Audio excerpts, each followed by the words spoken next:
Detroit after dark. Detroit after dark. Oh yeah, it's after dark. Oh yeah, it's after dark. Let go. Detroit after dark. Whoop. Detroit after dark. Oh yeah, it's after dark. Oh yeah. DJ, cut the music. Man, real shit. I got a lot on my mind right now. Man, real shit, dog. It's like I reached like a point of clarity. I mean, I had a lot on my mind, and I just came to the point of real, true clarity, and it is what it is. And the conclusion that I made it up to is like it feels good to have a clear mind. It feels good to actually know what you have to do and knowing that you're going to be successful at it. And the last but not least, you're eradicating a cancer, a poison from your life. And not only that, you're saving other people from dealing with these type of motherfuckers. I want to start off talking about my little fucking brother. Last time I talked about that nigga, I got into a little scuffle with him, tussle with him and shit. I had to tussle with this nigga again.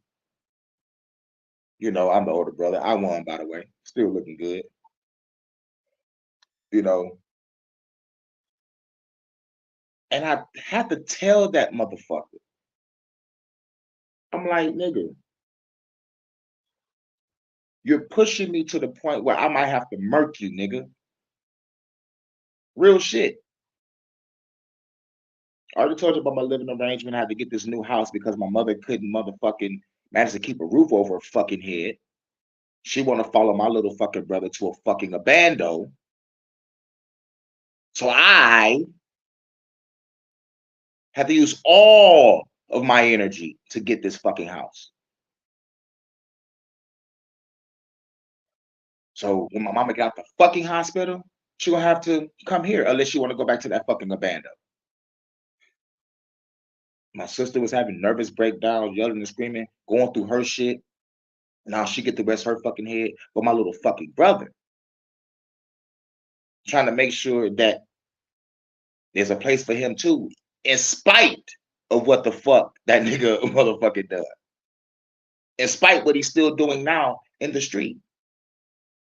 But after I whooped his ass and I told him, like, nigga, you're this close to making me murk you, my nigga.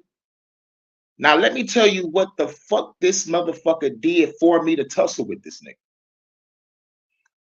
I get off of motherfucking work 3 in the fucking morning. A couple of nights ago. This was a couple of nights ago. I get off 3 in the morning, right? Now I come in expecting the motherfucker sit down and relax. I come in, my little brother is in the fucking dining room, sitting down with his stick in his hand. Now, you know what I mean with stick. Pause, no fucking diddy, right? So I stop. Like, no, this nigga not sitting in my fucking dining room with his stick in his hand. Pause, no diddy.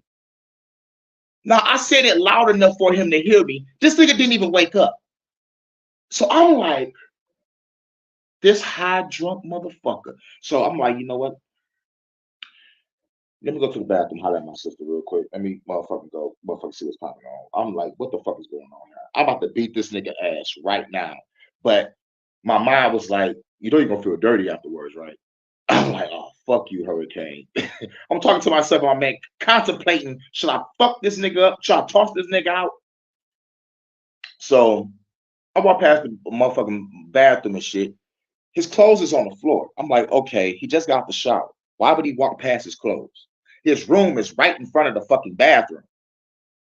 What the fuck? Why you ain't go to your room? This is where all your clothes at. But no, you skip the clothes that's on the bathroom floor. You skip your bedroom with all your shit in and go straight to the dining room. Okay. I pick up this motherfucker shorts. I gotta go head out and go motherfucker like go for a walk, grab me a smoke or some shit. I throw the fucking pants out of him and call him every name but a name. I'm like, you faggot, fuck, motherfucker. I'm about to beat the living shit out of you. Put some fucking clothes on, nigga. And this nigga wake up like, I'm not. I'm like, nigga. I'm yelling and screaming, dog. Nigga, neighbors waking up. I'm waking up people's kids and shit. Nigga, I'm heated. So next day, wake up. I'm still heated about it. I want to fuck him up. I want to beat this nigga ass. So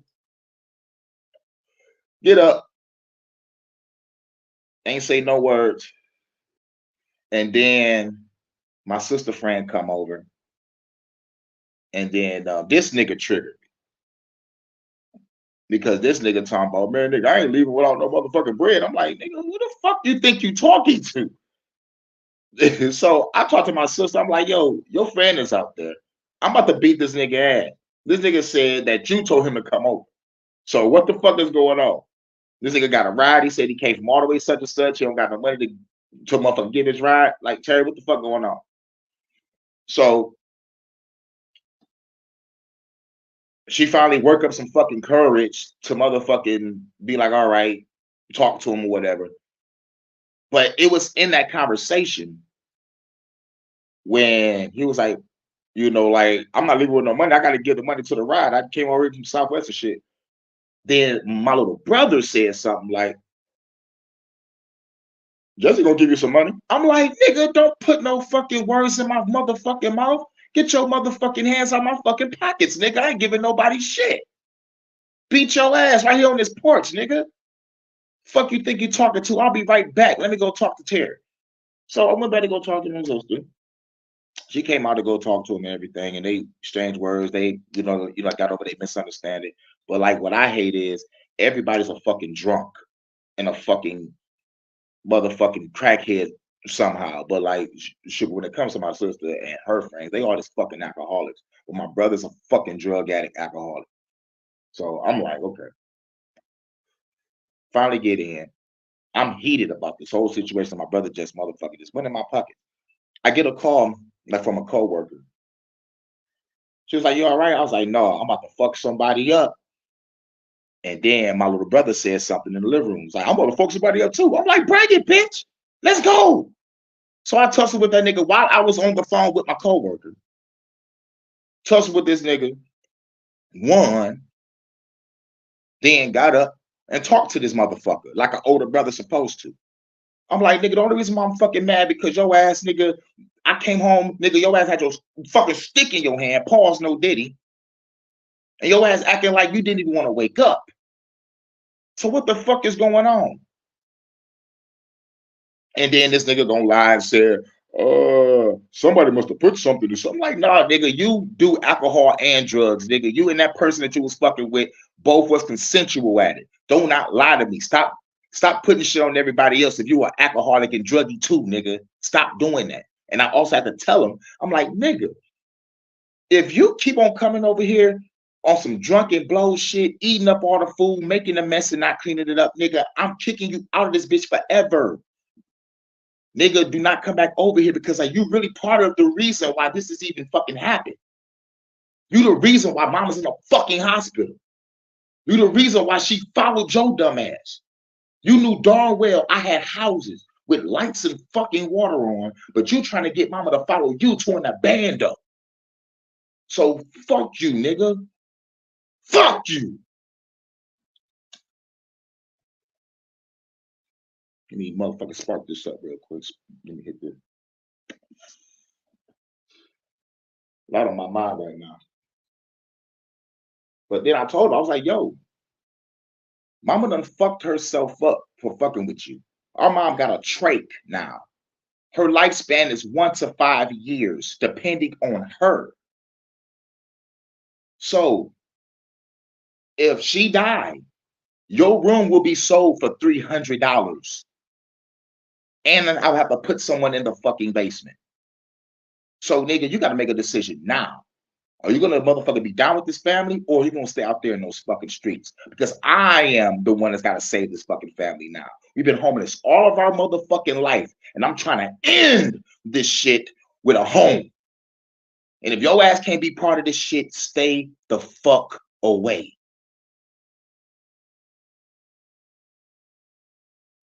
Then the epiphany kicked in.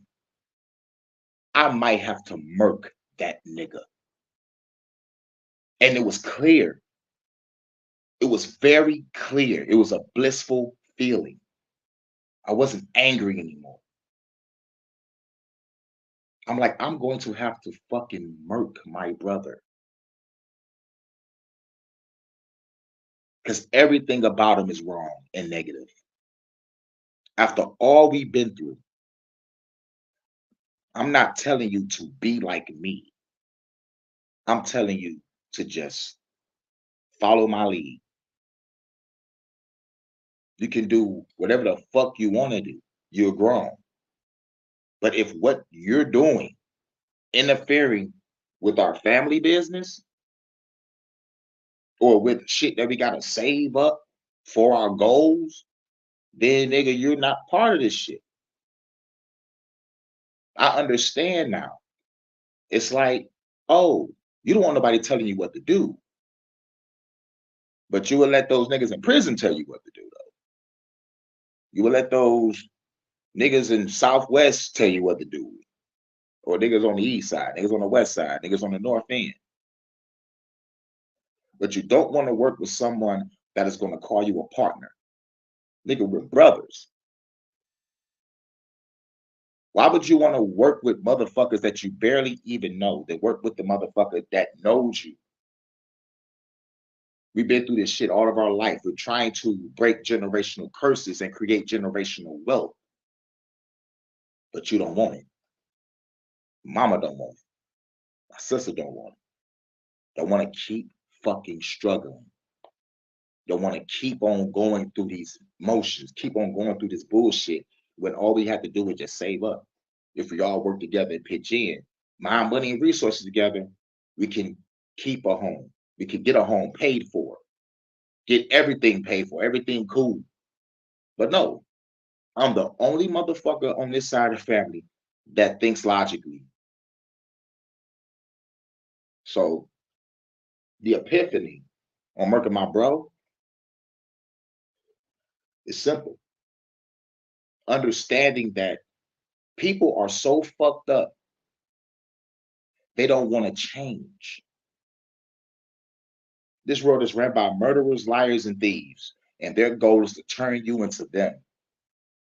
I can't deal with that. If my brother want to be part of my enemy, then he have to die with my enemy. I can't be like Michael Corleone crying because he murked his brother. No, the shit that I feel right now is clear. One day I might have to because I just tussled with my brother twice. Now, out of all the years we ever lived, I'm 36, he's 32. And we tussled twice in our lifetime, and that's cool.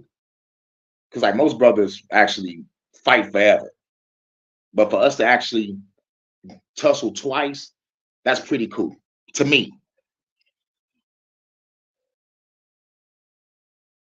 Because these two scuffles was actually for reason. Most motherfuckers fight for nothing.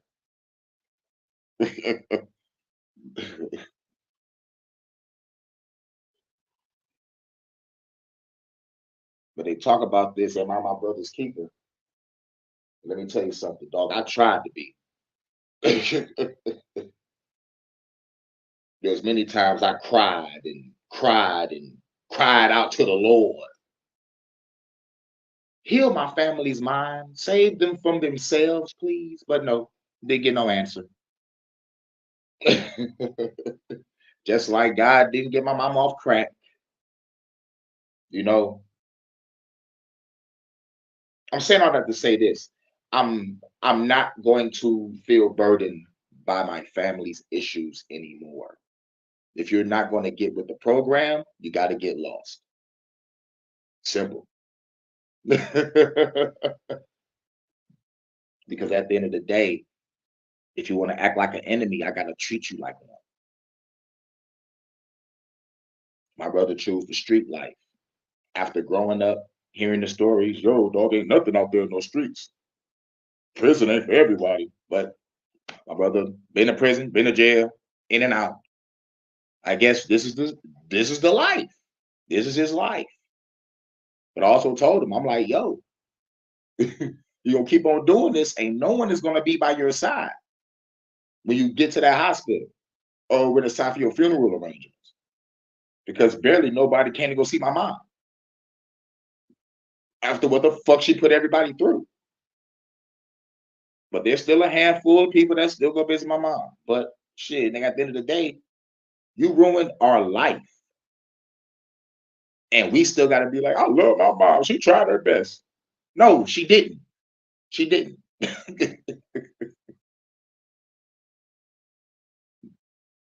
What's crazy is I hate the double standard. A female could ruin their children's life and people will still say she tried her best. But if a man say he tried his best, they'd be like, you ain't trying hard enough. Bullshit. But it's that pride shit. If my brother don't want to listen to me, well then your ass just can't be here, nigga. I paid for this house so the family could have a place to call home finally.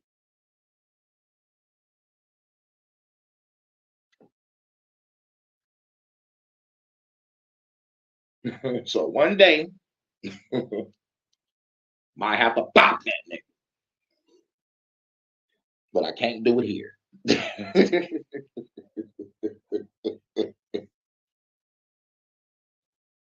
Now, this is Detroit After Dark. I just had to get that on off my chest real quick. Tell you about what I'm going through and shit. Now, let's talk about some shit. Detroit After Dark. Detroit After Dark. Oh yeah, After Dark.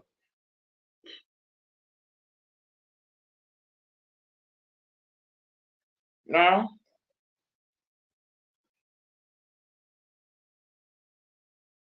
hold on. And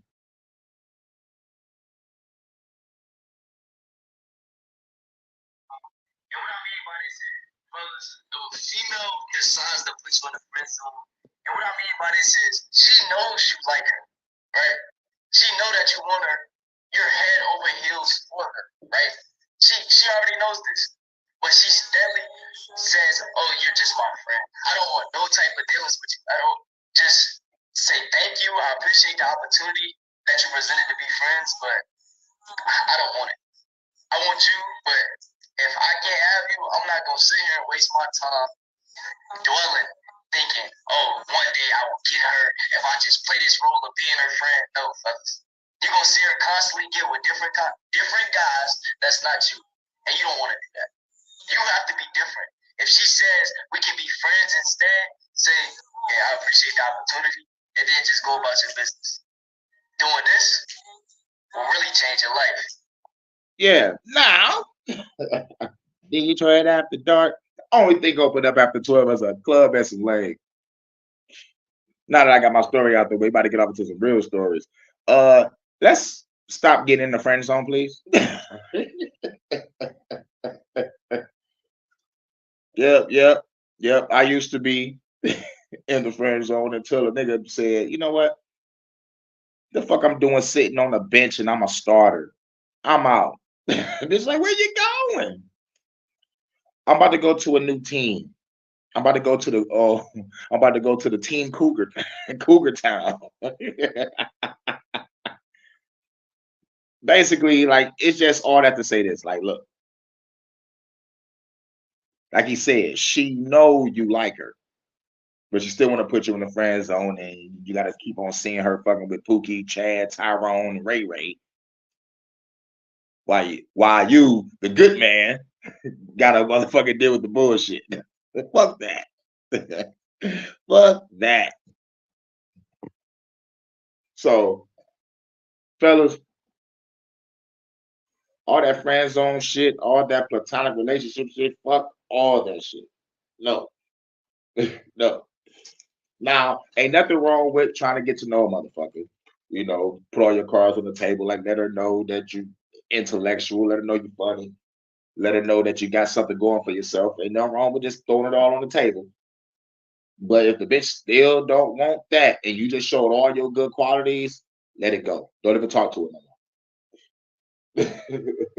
Because every time I lay my cards on the table for a cougar, she like, oh shit, you the last of the good niggas. Where was you at long time ago type shit. What's good? What's good? Shout out to Jada Mindset. Shouts out to Neo or Eno. Yeah, because it hurts.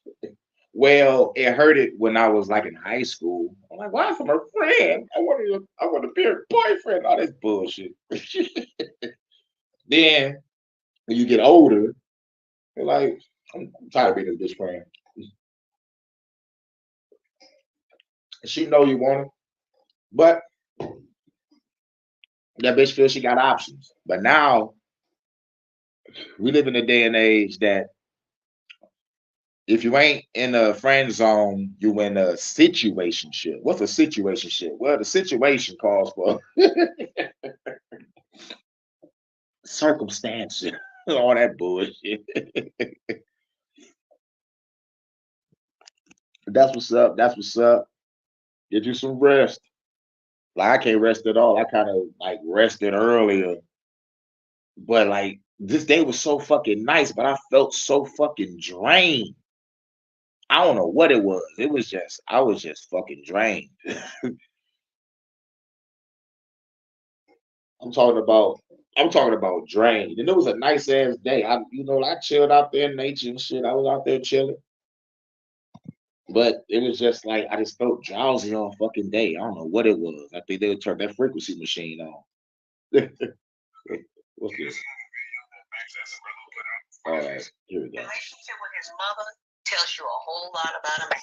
But what if his mother was extremely abusive?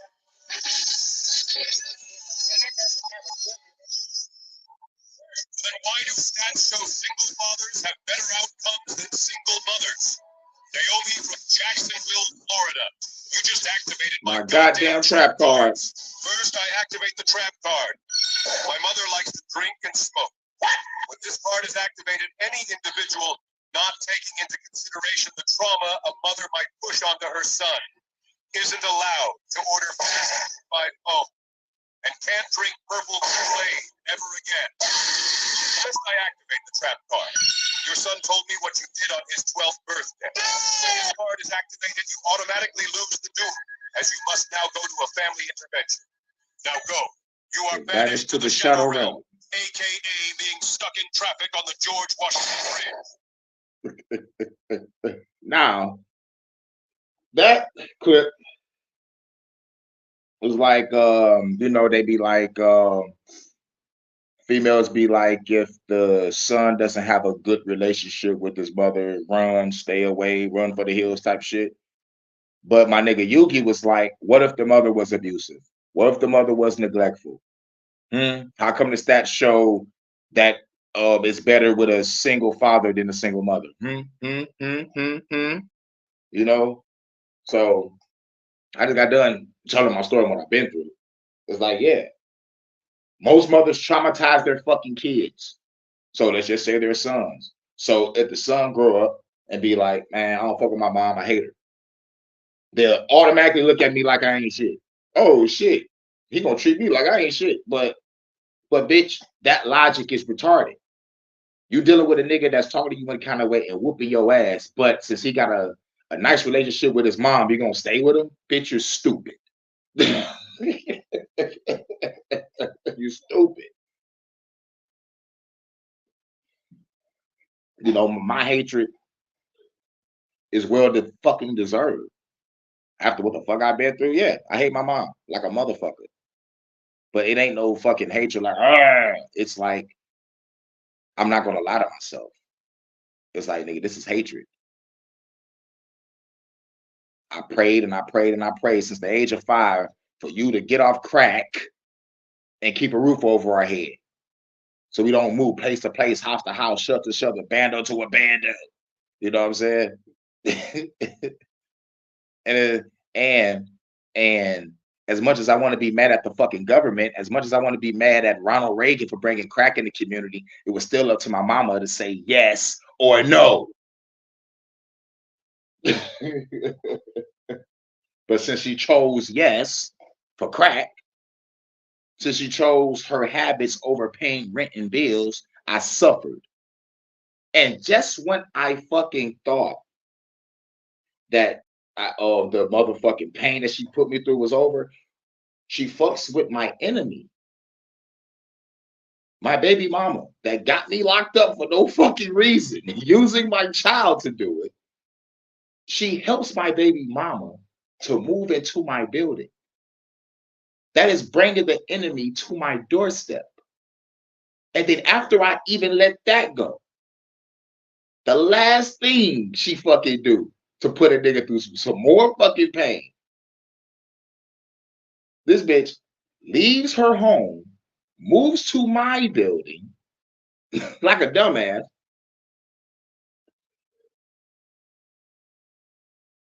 So when it was time for the rent manager to sell the building, now she is going through the same situation I'm going through. I got to find a new place. But this bitch already had a home. But I guess she came to move down to my building to save money, but she was still crying like she was broke. So what are you doing? So by her moving into the building and me being a person that like to save money, I'm like, yo, due to the situation that we all in, um, I talked to some people. They want this amount of money. I got 800. Only thing you need to do is give me 250. And my sister throw maybe like 150 with it and get a nice 3-bedroom house. I'll be straight. I can stack up my bread and get me another apartment. Boom. We just need to get the fuck out of here so we don't have to be stuck. But no, she listens to my little brother because he's supposed to be fixing up houses and shit, but he wasn't really fixing up shit. He just taking mom's money, getting high and drunk, and not fixing up anything.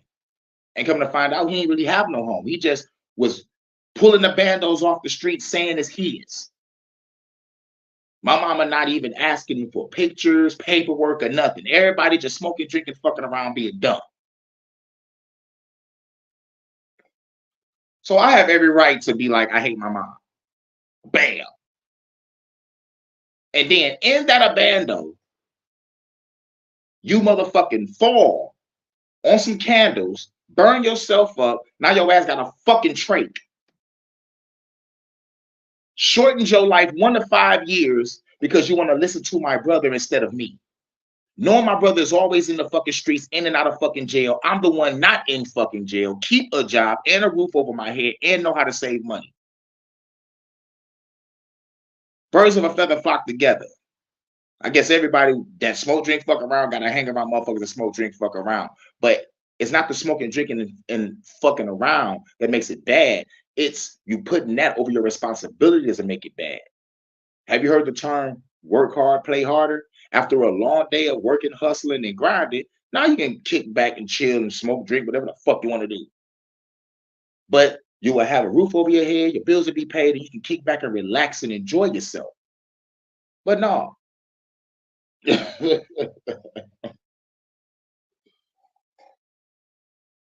But just because what I've been through with my mom doesn't mean I'm going to treat women bad.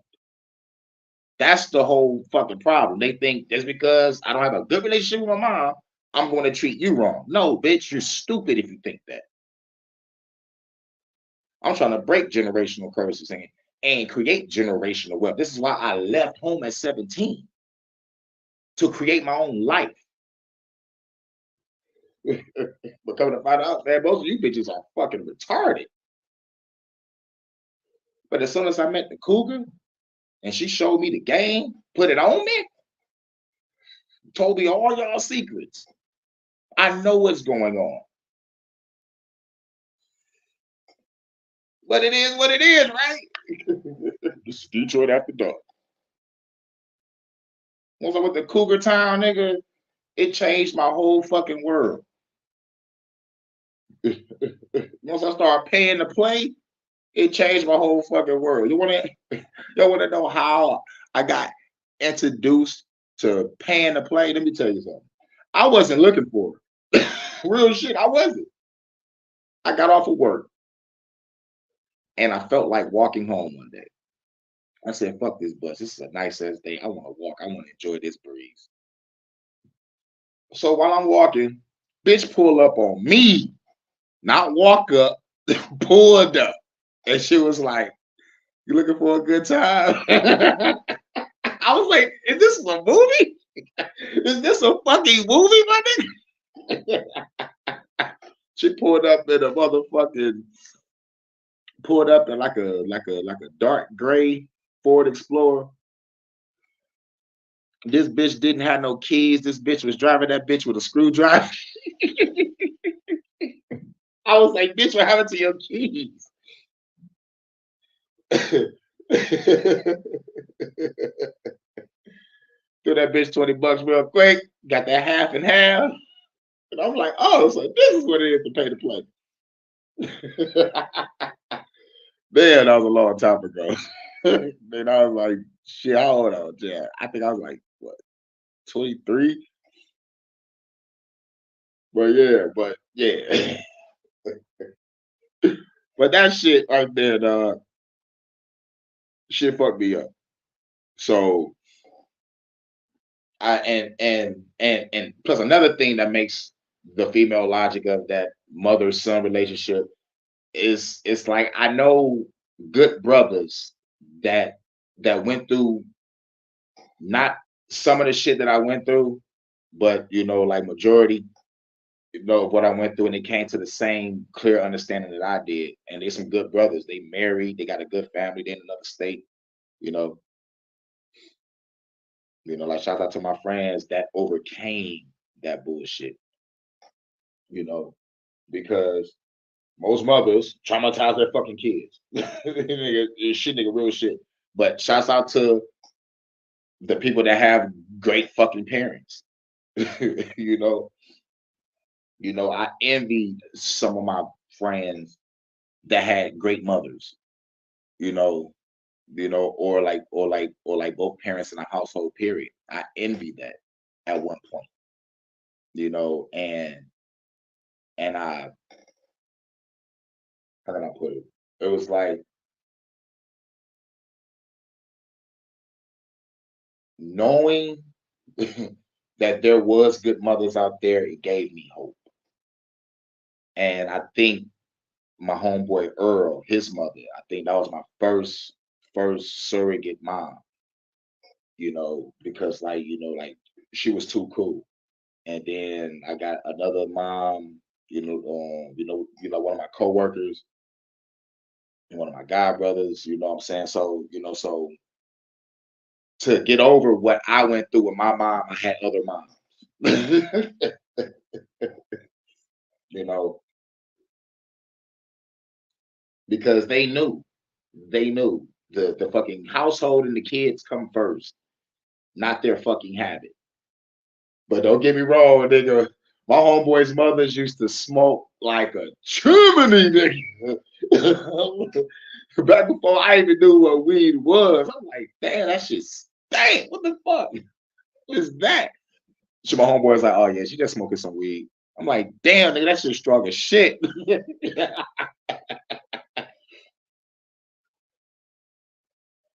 But like in conclusion on that note, in spite of all the shit that I have been through with my mom, due to the fucking situation that have occurred with her being in the hospital, now she's forced to finally be a mom. She's forced to finally have a home now. Cause all your fucking life, bitch is 70 something. And Well, like either going on 70 or something like that. I forgot how old my mama is. I know she was born in 56. Y'all do the math. I'm high. But but now, like after all this time, now you're forced. And in spite my hatred for her, I have to take care of her. It's like now, Ma, you're finally going to be a family, and you finally got to listen to me. But I'm going to make sure that these are your best last years on this planet, in spite my hatred, because it's not no I hate this bitch. It's a I hate her. You feel me? There is no anger. There's no animosity behind it. It's just a clear. It's just clear. You know, if you fucked up majority of my life and then still try to fuck up my life while I'm grown, you can't expect me to love you. I don't care what nobody say. I did not ask to be on this planet. And I know for a fact I did not consciously choose to be here. I did not consciously choose a crackhead parent to live in the city of Detroit, which is number two, and three, in the world ran by murderers, liars, and thieves. I am infinite consciousness, infinite awareness. Ain't no way in the fuck I chose to be here on this planet. Like, fuck all that. So, with that being said, mom's is straight once you get home. And once she passed, I'm gonna have to take care of this whole crib. Now, most people will be sad about this moment or like sad about the whole situation that I'm going through. I'm like, nah, don't be. Don't be, because I understand now. People is gonna do whatever the fuck they want. So we gotta act accordingly. You can't get mad, can't get upset. It's just that when the time comes, when the shit hits the fan, just know that you are not gonna hold me back. You're not gonna hold me back. I can easily just walk out the door and be like, bye. It's like, where did he go? Where did Hurricane go? Oh yeah, he gone.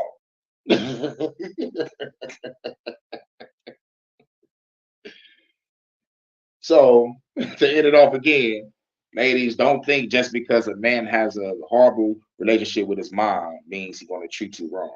Just the whole point of this whole conversation. You know, when it comes to this part, now everybody go on to something else. Man, they just don't want your ass. Another thing, can we talk about how us black women have stolen drag makeup, making it our own? Drag. Dudes resembling a girl. Men are masculine. They have masculine features. They look manly. So the drag makeup is to try to diminish as many masculine traits in a man's face. Trying to make a new appearance, making him look feminine. So when natural born women get these type of face beats, they look totally different. The sorcery, because it's from men trying to resemble a girl. So it's even more of a sorcery for women. Like, oh my God, our freaking neck never matches our face. Look at my profile picture. I've gotten so many likes off that picture when it was first posted. It never matches. Every black woman with a face beat, it never matches her neck. Hey, yo, sister girl, I agree with you. Any lady who matches that type of style, that's a dude with a wig. I'm not gonna even try it out. And you don't show up on their radar because of the way you are. They're gonna walk right by you. Your pretty face ain't gonna go too far because everybody's pretty. Matter of fact, you ain't even gotta be born pretty or wake up pretty. But when you leave your house, you're gonna be pretty. So everybody's pretty. That's a prerequisite. So if that's all you got to offer, we're not looking at you. There's plenty of good men. They just don't want your ass.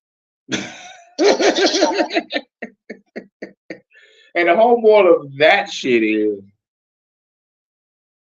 ladies is buying drag makeup. Stop doing that, please. Please. Ladies, use your natural beauty. You know, please. I was talking to my homeboy. Shouts out to my homeboy.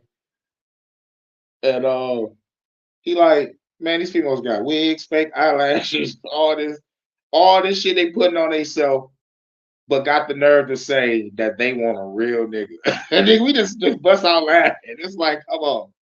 This bitch dressed up like the fucking Joker, but got the nerve to tell me that I ain't real. Nigga, we laughed like crazy on that because it's like it's serious. It's like, look, these drag queens out here, they're trying to replace you, lady. So can you give us the order to take them out? Real shit, man. Nigga, let me be honest with you. By show of hands, how many of you remember any trans kids growing up in high school? I'll wait. Now, growing up, I see feminine boys. Like my first feminine boy I saw was in third grade. His name was Arthur, and he was a fruitcake, and he was the shortest nigga in class. But he whooped the straight nigga ass and became cool. That shit was hilarious. But that was the first time. And then the second time was when I got to high school. And that's when I learned motherfuckers was separated in cliques and shit. And the clique where the fruitcakes was at is the rainbows. But I still ain't see no trans kids over there. So this trans agenda needs to stop this drag queen shit. Now the only drag queens we did see growing up was RuPaul and that fucking Tu Wong Fu movie. Patrick Swayze, John Leguizamo, Wesley fucking Snipes. Shanae, Shanana, Shanuki, which woman to be Shanigga?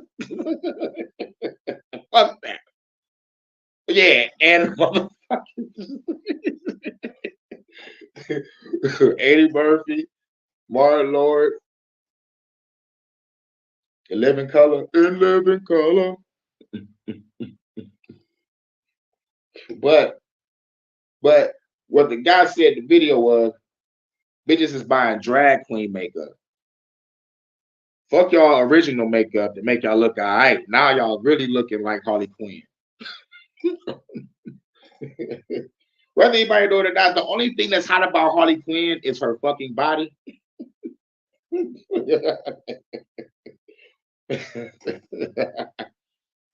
Because anybody trying to be kissing no face paint all goddamn day, I gotta be fucked up. Even the phone agrees. Anybody about to be kissing no face paint all fucking day. Turn around, bend over.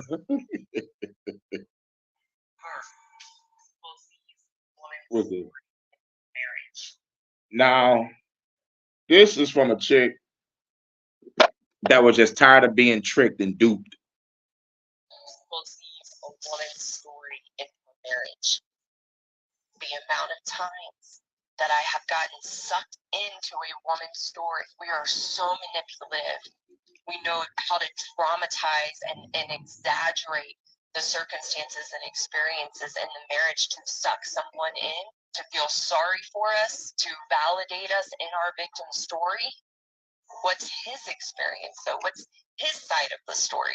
It's just like, it would almost be blasphemy to not believe some of the things a woman says, and oh my gosh, I'm so sorry. That's never. Yeah. She was like, never believe the woman in the marriage with the bush, and like that's like, yo. All I gotta say is Amber Heard. That's all I gotta fucking say. Amber Heard.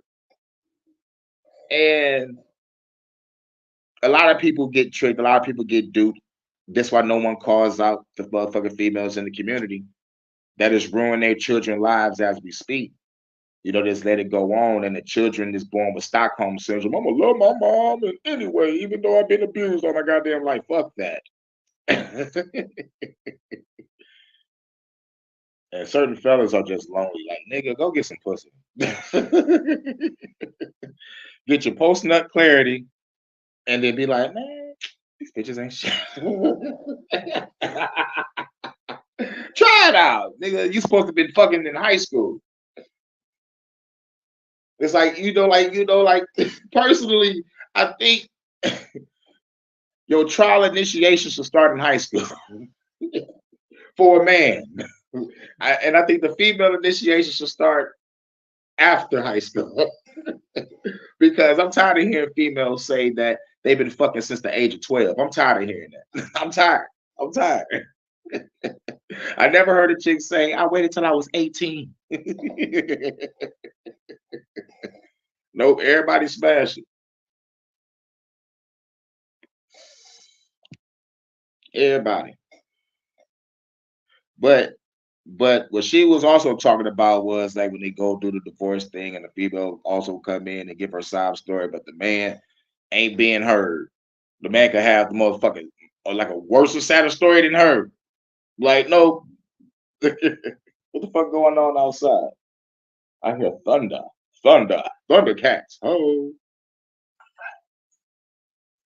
what's this? Should argue with women because at the end of the day, their perception of the world is fact. Shouldn't argue with women because at the end of the day, their perception of the world is based on their feelings. They don't see facts. They see good, bad, fair, unfair, what should and what shouldn't be. You tell a woman 2 plus 2 is 4 and she don't like you or 4, you just became a bigot, a homophobic, transphobic, you hate your mom. They don't argue to understand. They want you to know how they feel and they want you to validate how they feel. Anytime you listen to a woman talk, you tell her something, the first thing that come out of their mouth, that's mean, that's rude, that's not fair. Who cares if it's mean, rude, or unfair? It's a fact. We need to hear that again. It's a fact. You shouldn't argue with women because at the end of the day, their perception of the world is based on their feelings. They don't see facts. They see good, bad, fair, unfair, what should and what shouldn't be. You tell a woman 2 plus 2 is 4 and she don't like you or 4, you just became a bigot, a homophobic, transphobic, you hate your mom. They don't argue to understand. They want you to know how they feel and they want you to validate how they feel. Anytime you listen to a woman talk, you tell her something, the first thing that come out of their mouth, that's mean, that's rude, that's not fair. Who cares if it's mean, rude, or unfair? It's a fact. It's a fact. Nah. Shouts out to the women that have overcame their emotions and still doing the inner work and shadow work and becoming a better person, along with being a better woman and becoming the goddess that they truly supposed to be. Shouts out to y'all women that has overcame this emotional obstacle. It's a fact. I'm tired of arguing. Like like real shit. Like I came to this epiphany years ago. Not years ago, but like years ago, maybe like 3 or 4. It's like, look, if you don't get it the third time that I tell you, I'm walking the fuck away. And if you ask me why I'm walking the fuck away, I'm going to tell you, look, you don't get it. I'm giving you logic. I'm giving you facts. I'm even showing you evidence. You still don't get it. I'm walking away. I'm not going to argue. I'm not going to fuss. I'm not going to fight. I'm walking away. You can go argue with Chad, Pookie, and Tyrone. Okay? Bye bye. Detroit after dark, Detroit after dark. Oh, yeah. You know what I'm saying? But most niggas want to argue, fuss, and fight. Like, no. We know the anatomy of a woman. We know it. So now, fellas, we don't need to argue. Just be like, all right, you don't get it. I'm not gonna try to ram it down your throat. I showed you facts, evidence, gave you some truth. You want to still be emotional? I'm just gonna walk away. I'm gonna go for a walk. And then when I go for that walk, I'm gonna hop into my car. Then I'm gonna go back to my crib. Then I'm gonna block your number and block you on all social media because you want to argue over some small shit. I don't got time for that. Like, I don't got time for a headache. Like, I came to a point in my life. It's like, look, I understand that couples is going to have trials and tribulations, and communication is key. But if you are not getting it, you're not understanding it, and I'm showing you the facts and evidence, then we can't be together. This is, like we got to make this relationship work, you know. And there's only three things that's supposed to be debated or argued about in a relationship: communication, finances, and sex.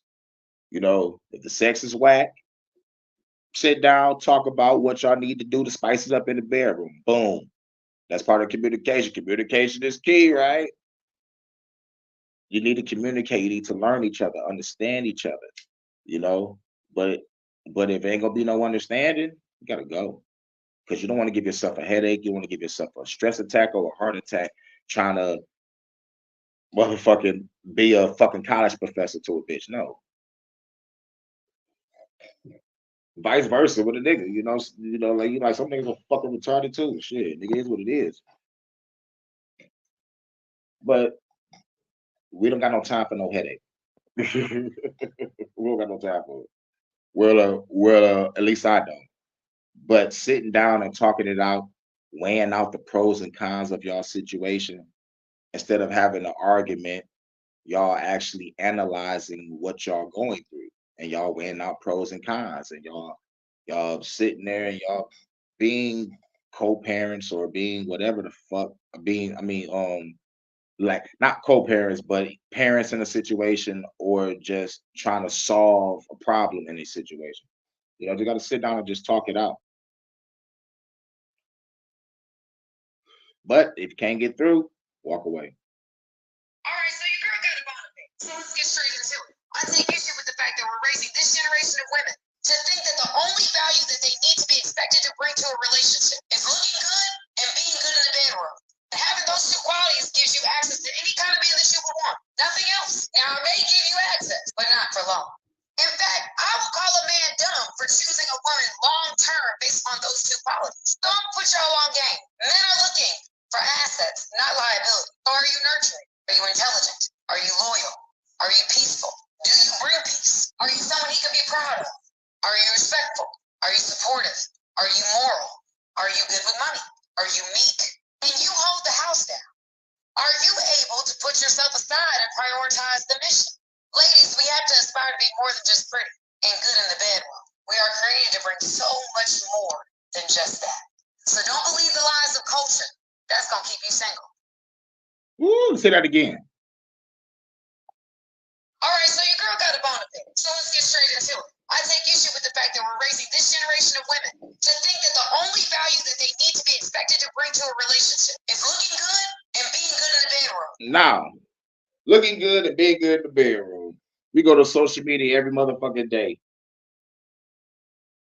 and see naked women, half naked women, or women with see-through clothing or whatever the fuck. They get monetized, they get all the views, likes, clicks, and comments. But as soon as a nigga like me put out some truth, I barely get a peep.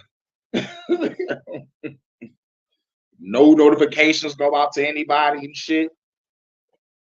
They still taking away my subs. I just had 772.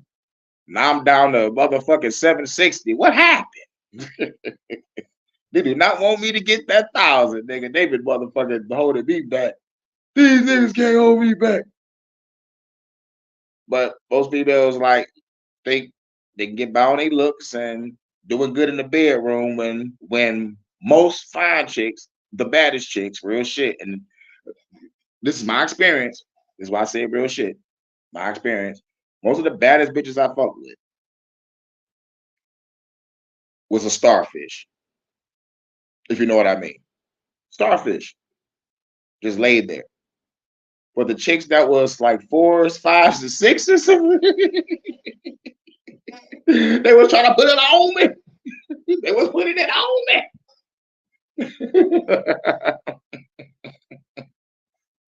Shit. A 4 put on some makeup, bitch turned to a 6. A 5 put on the makeup, bitch turned to a motherfucking 7. A 7 put on some makeup, the bitch could turn to a 9. You know what I'm saying? You know what I'm saying?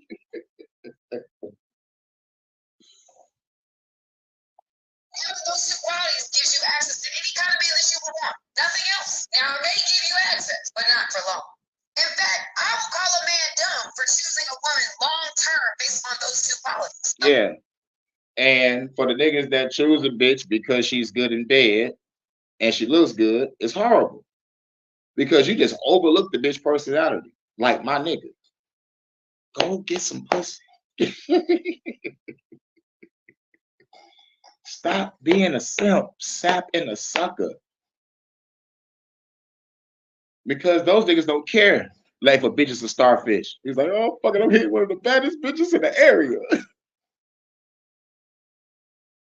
y'all on game. Men are looking for assets, not liability.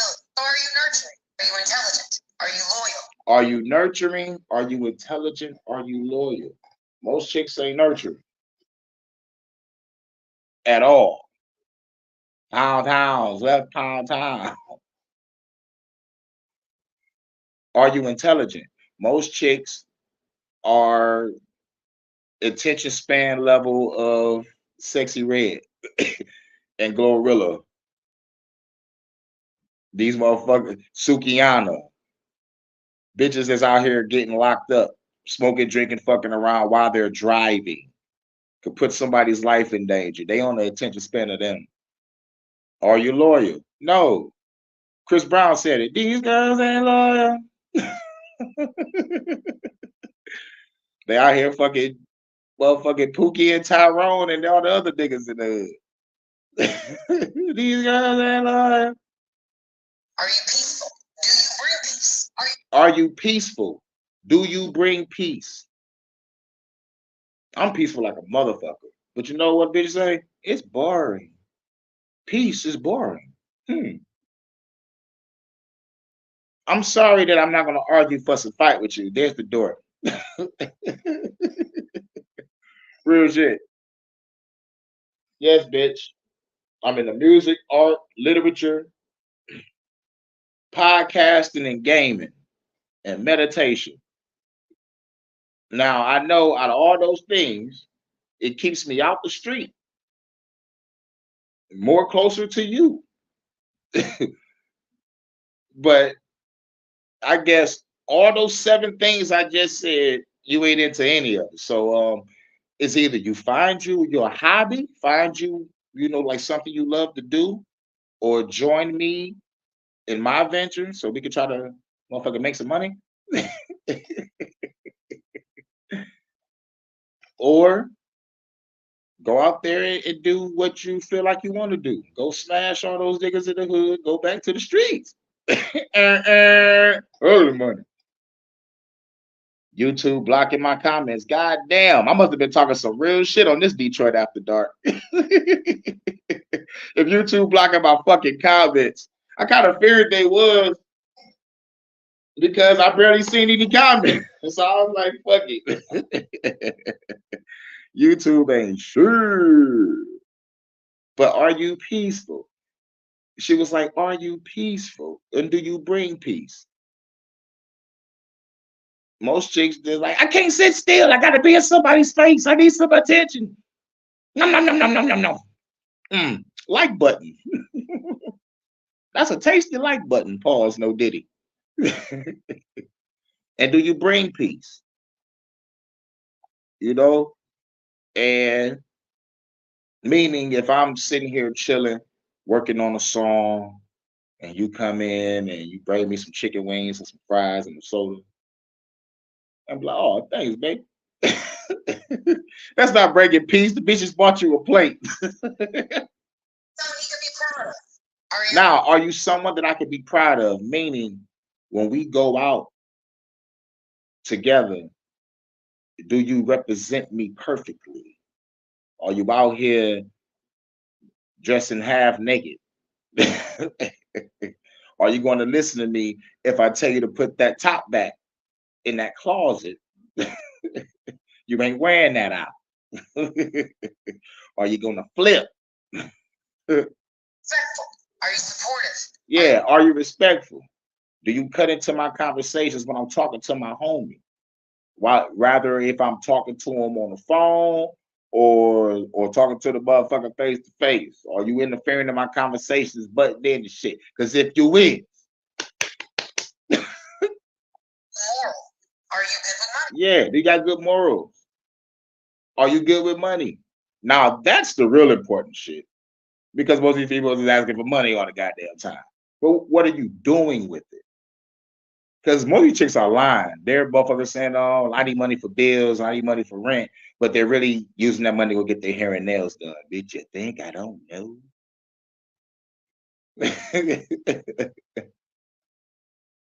And it's crazy. Some of these chicks is slick, bro. Have you ever been through this?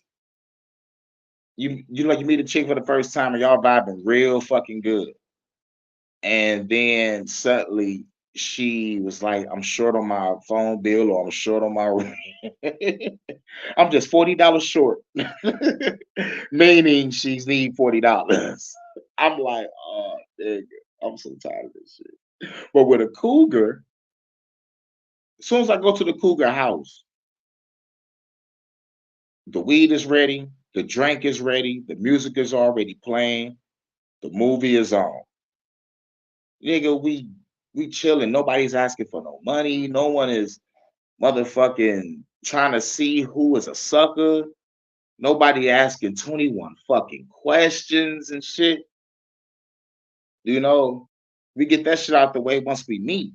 Get the 21 questions out the way, or maybe get the first 10 out the way and do the other 10 when you motherfucking meet back up that night or the next day, whatever, or that weekend when you get paid. Yeah. Cougar Town, we're going to Cougar Town. Don't stop. Detroit after dark. You already know what it is. You said, I can't comment anymore. What? Nigga, that's some bullshit. That's some bullshit, bro. Fucking with my fucking channel, dog. Nigga, they know a nigga too real for these streets, bro. They know a nigga too real for these streets. Are you meek? Can you hold the house down? Are you meek and can you hold the house down? Didn't the Bible say some bullshit like the world would be given to the meek or some shit? When is that gonna happen? I'm ready for that. Because it seems like everybody is turning into a whole bunch of fucking NPC zombies or um killers. Oh yeah. And can you hold the house down? Meaning when I go to work, I shouldn't come back to the motherfucker being a wreck. And bitches' excuses is these kids are wild and all this bullshit. Let me tell you something. Growing up, our mama lay down ground rules. Like if y'all gonna play with them toys, play in your room. And when you're done, put them back in your toy box. You know, if I come back home and your toys is lying all over the place, I'm gonna whoop your ass. So at the end of the day, these parents are not laying down ground rules and they ain't putting their foot in these kids' asses. Keep the fucking house clean, either on on day end, because like the kids ain't motherfucking fucking up the dishes or playing in the dining room or like fucking up the living room unless you got them running all over the place. No, they supposed to have a play area. They ain't supposed to be running all around the house because if we was told don't run all around the house because like growing up, I don't know about y'all, but like most of my family had a lot of antique shit, you know. So if you're running around the house, you're liable to get popped by one of the family members for running around the house. you know, Shouts out to my great grandma, man. Like she had a lot of antique elephants and like glass tables. Everything was made of fucking glass in my great grandma house. And shouts out to her for motherfucking taking care of a nigga. When my mama was on that crack, popping up at great grandma house in the middle of the goddamn night, 1, 2, 3 in the fucking morning, in the goddamn projects and shit because she was just like, I just need that rock. Waking my great grandma up. She gotta walk all the way from her room and shit, grab her walker and shit to open up the door. Mom's bamming on the door. I don't know if my grandma said this. I'm trying to see if she did. I think she did. I think she was like, "Yo, man, nigga, the only reason why I opened up the door is because I heard you and your brother bamming and yelling my name." She was gonna let my mama stay out there. She was like, "Damn," because most mothers use their kids as tools, weapons, and shields. You know, she's like, "Fucking, the bitch gonna let me in. I got my kids with me," and all that shit. That shit still pisses me off to this day. To this day. To this day. To this day. Can you review my last video sometime on what? I'm gonna probably have to go to your channel and see what you're talking about. Like, what's NO? You say, can you review my last video? All right. I guess it's your last video. I guess I'm about to go to your channel and see your last video. Shoot, like what it's about so I can have some context. So I can write it down before I fuck around and forget.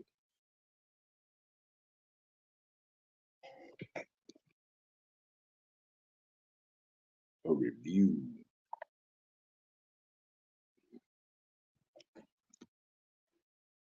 And all right, I'm gonna check it out. Able to put yourself aside and prioritize the mission. Are you able to put yourself aside and prioritize the mission? Meaning, if you were a chick and she ain't down with the mission of making sure that that motherfucking rent paid, bills paid, the kids are straight, then she gotta go. She gotta go. You gotta prioritize the mission. And if we're working together and we just got a home, we gotta make sure that we keep it up and make sure that it's a home. Not just it being a fucking house, but it gotta have good energy in that motherfucker also. You know? And you gotta set aside your pride. We have to aspire to be more than just pretty and good in the bedroom. We are created to bring so much more than just that. Yeah, you're created to be so much more than just that, man. I'm talking about real shit. Women are wonderful in their feminine, pure form. You feel me? Women are the greatest when they're in their motherfucking feminine goddess mode. You want to know why? You want to know fucking why? Because angels up in heaven was like, y'all heard about those bitches on earth? Those bitches is bad as hell. What was God thinking making those hoes? I'm gonna go down there and get one. You know you can go down there and do that. Nigga. Nigga. Did you see that chick down there with the big dick? You can't even see her face. I don't give a damn. I'm about to go down there and smash them. Do you know what's going to happen if you do that? I'm gonna have a kid, and our kid is gonna be powerful. Your kid is gonna be a fucking giant, and it's gonna eat people. Ah, nigga, you bullshit. Okay, I'm not going with you when you make this. Don't worry, nigga. Me and Lucifer was already talking about it. Nigga, we already got a third of the angels, nigga. We about to go down there and smash these hoes. I'm saying all that to say this. Rather the story is real or not. Angels, celestial, powerful beings, look at you human women as like y'all the baddest bitches. And knowing that there's females in heaven. But like that nigga's like, man, that bitch is carrying a sword. You think I want to fuck that bitch? That bitch like she gonna beat my ass. Fuck, I look like fucking an angel bitch. This bitch is taking it from me. What's my name?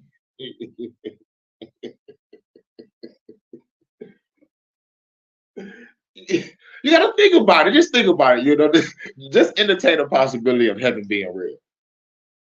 And the angels up there actually was like, nigga, fuck the angel bitches. I want to fuck a human bitch. You know what I'm saying?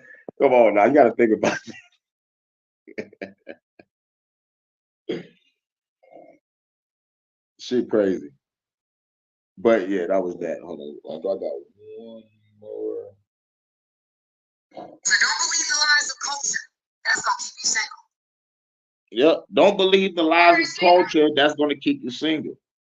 You know, because this culture is full. The U.S.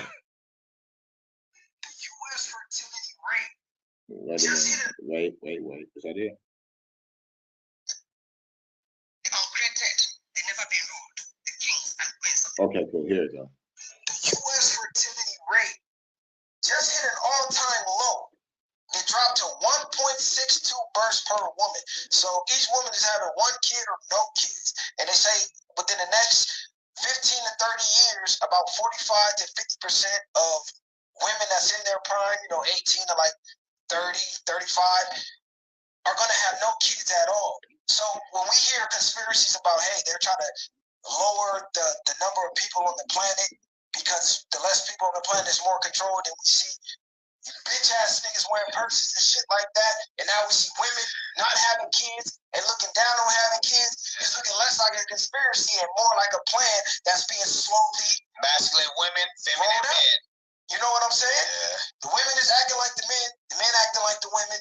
I'm seeing meme after meme of groups of little black boys with skirts on there. That shit getting out. And like, bro, this shit getting out of hand, bro. I don't have a problem with that community. But where's the safe space for the masculine men, for the people that's going to keep society going? Because without having kids, the human fucking species would die eliminated. Yeah. So what the fuck are y'all doing? Somebody has to keep having kids and keeping this shit going. But the way we going is like ain't nobody finna have kids. Man. We just finna fuck around and die out in one big gay ass parade. That's what y'all doing, gang. It's not a satchel. It ain't gangsta if you put a gun in. Your bitch ass has a gun in the purse. You're still a bitch. Fuck is we talking about, bro? I'm taking the gloves off these niggas, man. These niggas crazy. Oh yeah. I had to pick this video last. We got to get into this one because like this, I got to put on my fuck the government cap. And I got to put on my Boondocks cap. But hold on a minute. Shout out to the female angels too. Yo, shouts out to some of the female angels. But y'all need to work on that vagina. Y'all too busy thinking about beating the nigga ass. Ain't nobody up there feminine. Y'all bitches in heaven out there training with Michael and shit. Y'all battling with flaming swords and training and shit. Should be talking to a motherfucking chick at the Angel Bar and the bitch sound like Scuff McGruff. It's like, yeah. It's like, damn, Kelly-L. Kelly-L. Why do you sound like that? Oh, I just got done killing a few demons. Why do you sound like that? But we need to hear this again so we can break it down. Break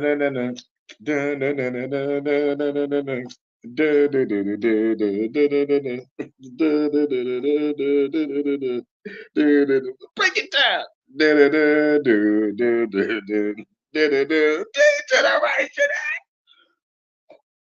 U.S. fertility rate just hit an all-time low.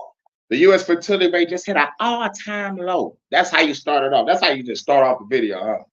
Yeah.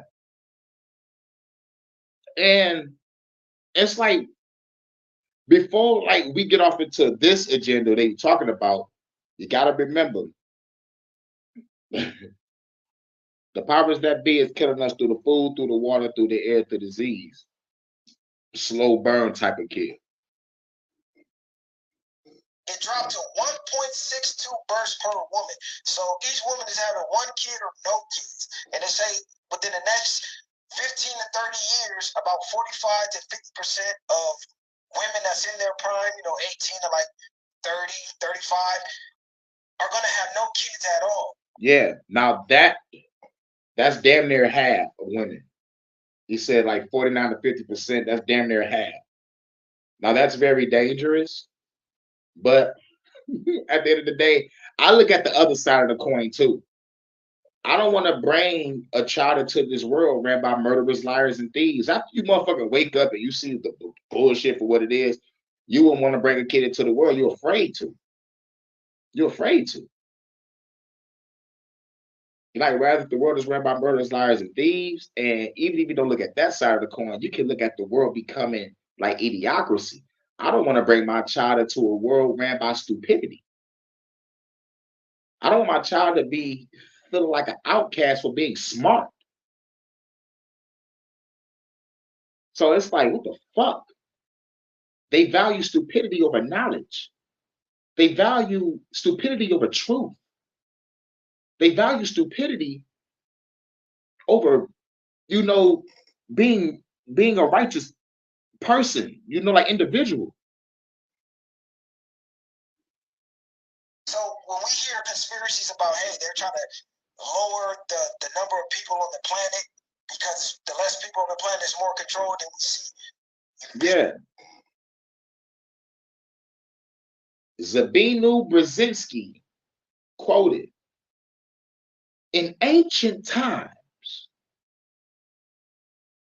it was easy.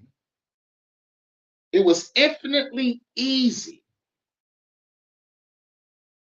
to control 1 million people than it is to eliminate. Now it's easy to eliminate 1 million people than to control. Like, I'm just paraphrasing the quote because I forgot. But basically, it's easy to kill y'all motherfuckers and to populate y'all niggas than to control y'all. So we just like kill enough and control the rest. Hashtag Georgia Guidestones. You don't know what the Georgia Guidestones is, look it up. They blew it up for a reason, so there's no evidence. That was my whole thing, and I'm still sticking to it. They blew up the Georgia Guidestones to fucking cover up evidence of what they're fucking going to do to us. Because like they blew it up during the scamdemic, right? Like if I can remember. It was too late when they did that mission. They should have blew it up before the scamdemic and then start the scamdemic. But like we were still gonna come back and be like, y'all just getting rid of evidence. Like, we still coming back to the conclusion. But and then once your baby is born, they're being injected with a whole bunch of chemicals and shit that you don't know shit about. Some babies are being kidnapped for rituals. These hospitals got underground tunnels allegedly. Ass niggas wearing purses and shit like that, and now we see women not having kids. Yeah. Niggas wearing purses and shit. Let's talk about that. Homies over home. Homies over home. Homies over home. Boondocks. Do the home, man. These niggas want to look like little Uzi Vert. Niggas paint their fingernails, and it's all, like it's all fucked up. It's all fucked up. And the females don't want to have no kids because like they don't want to have no responsibilities. Real shit. She want to get taken to Pound Town every night. And then she want to wait until she's 40 or 50 to motherfucker try to find a nigga to marry. But this cougar told me flat out, she was like, look, I fucked up. I thought I was going to motherfucking have all the options in the world. But like by the time she was ready to settle down, nobody wanted her for the settle down shit. It was like, so now she was like, fuck it. I'm a cougar. And I'm just going to get this youthful energy to stay youthful. She was truthful. She showed me the game. She put it on me.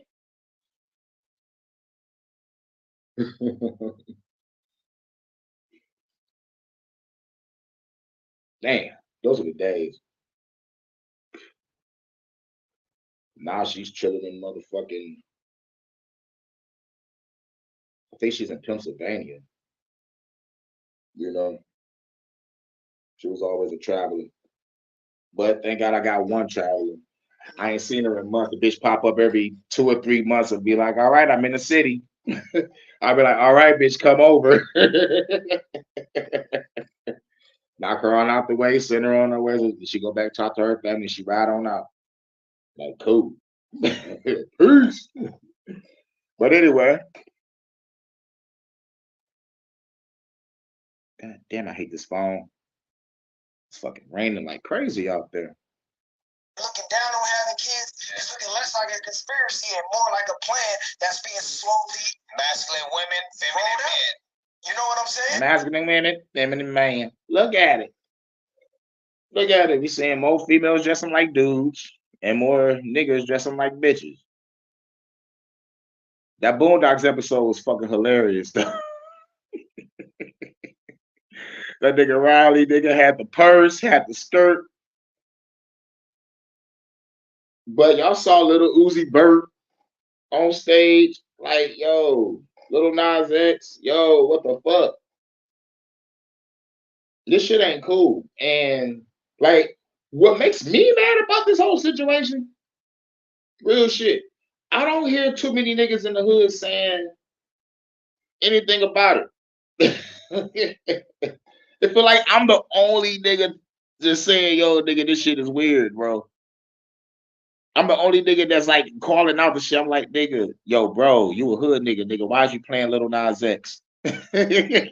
Why is you playing these niggas, bro?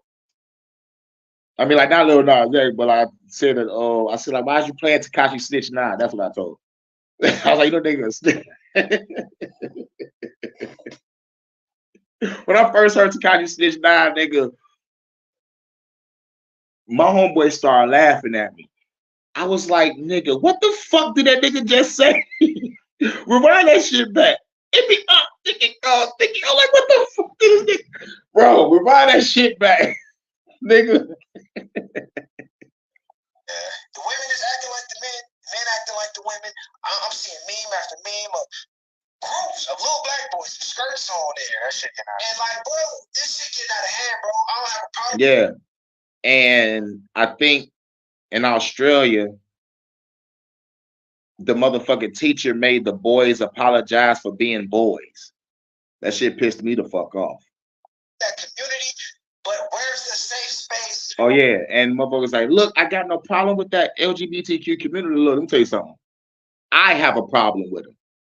I'm tired of people saying, I'm tired of people saying, yo, I got no problem with that community. I have a problem with that community. I'm not gonna say that to motherfuckers keep shit PC and fucking family friendly. Fuck that. These motherfuckers came out the clear blue like agents, went to a whole bunch of schools across the country like agents, and started reading to your fucking kids to indoctrinate them.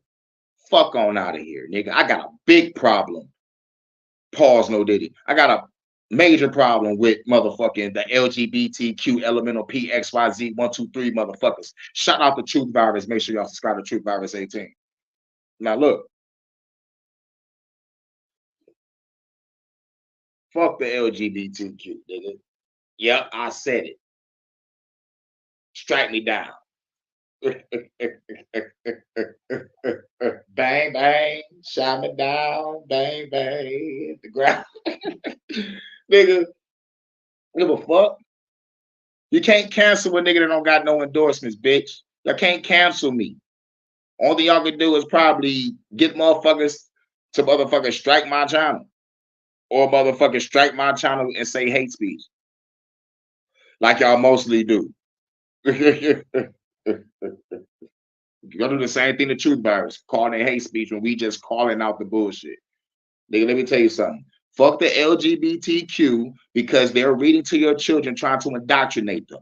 Drag queen story time. They got strip club sessions after school too. They got motherfucking on the man. Oh my god! Just like the more I talk about it, the more I think about it, the more I want to just commit a hate crime, allegedly. But I shouldn't consider it a hate crime. I consider it protecting my fucking child and protecting your child from indoctrination and possible kidnapping. These motherfuckers are weirdos. There's a lot of shit coming out about these weirdos. The masculine is for the people that's going to keep society going. Because without having kids, the human fucking species So what the fuck are y'all doing? Somebody has to keep having kids and keeping this shit going. But the way we going, it's like ain't nobody finna have kids in a minute. We just finna fuck. Ain't nobody finna have kids in a minute. And I got something on my Matrix versus reality that's gonna be talking about that. Hold on real quick. Season 2, episode 2, The Witcher. I'm Geralt of Rivia. Explain the Georgia Guidestones instruction. How is The Witcher explaining about the Georgia Guidestones? See, those bastards know darn well that The Witcher takes place in a land Velen and a whole bunch of other shit that's not America. That's all I got to say. Geralt of Rivia. But one thing I can say about The Witcher, god damn, that is one of the greatest RPG games, action adventure RPG, whatever. One of the greatest I've ever played. I got The Witcher 3 Wild Hunt expansion pack with the extra DLC content. Playing Gwent, nigga. And that bitch playing Gwent, nigga. And the baddest bitch is my girl Yennefer. Now, Yennefer from the show is no. All I had to say was no. That is not Yennefer of Venneberg. That is not Yennefer of Venneberg. And Triss, she was fine too. You know, let's just say, like The Witcher, they got the females wrong when it comes to beauty, you know. But when it comes to acting, you know, shit, niggas, The Witcher. I love, I love, those period pieces. I think that was so serious. And Siri is a bad bitch too. I gotta give it to Siri. Siri can get the dirt, but not the Siri on the show though.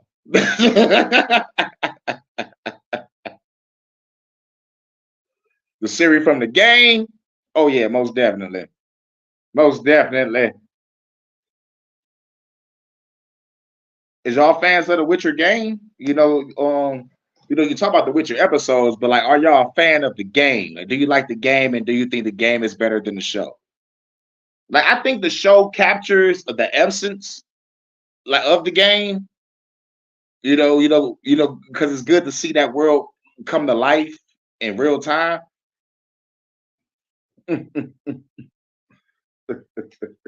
But the game is the shit. I prefer the game more than the show. But I'm glad my nigga Superman is Geralt of Rivia. Like, that's pretty cool. I think he should stick to that character and stick to Superman. Those two is the shit. Now he could play a James Bond. He have a James Bond look too.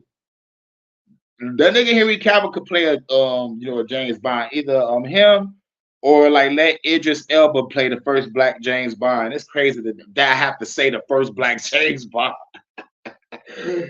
The first, damn, no, that's fucked up. Let Idris Elba play Bond. I started to play, but couldn't get controls to work for this device. Wait a minute, you gotta play that bitch on a console. You gotta play that bitch on a PlayStation on 4 or yeah. I got my Wild Hunt on PlayStation 4 about a year ago. Oh yeah. All right. Well, like, if you got a PlayStation, like, play it on PlayStation. You say, like, work for this device. What? You must got an iPhone or something. Well, they got the Witcher on the iPhone now, because I ain't know that. Shit. Oh yeah, I forgot you can also like get the PC version. I think you can play it on PC too. I'm not sure.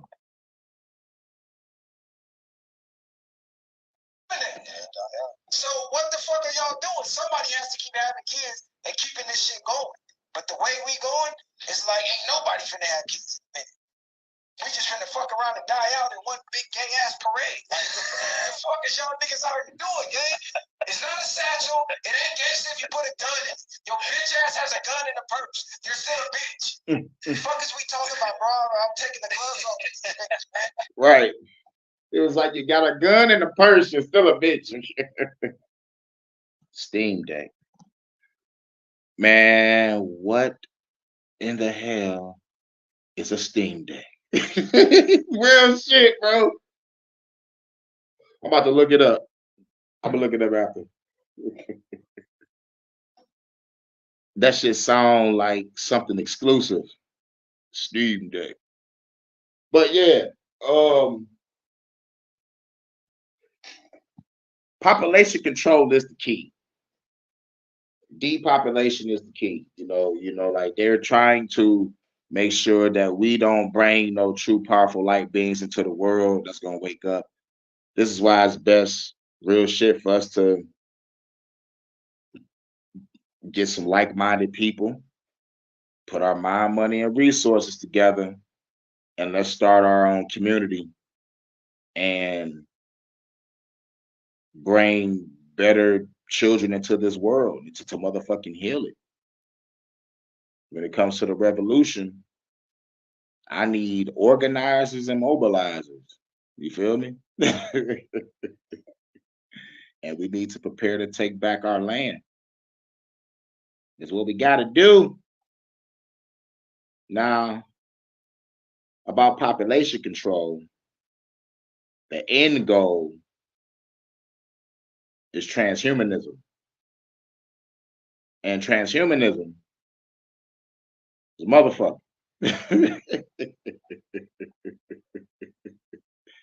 Because eventually, where's my playlist at? Eventually, there ain't gonna be no humans left if we keep on going this route of motherfucking population control. You damn right. Hell yeah, we throwing tomahawks at these alien reptilian shape shifting bastards. Where is it at? There you go. Here you go. This right here. This is a cool movie. It's heavy on dialogue. Heavy dialogue. The hell is it?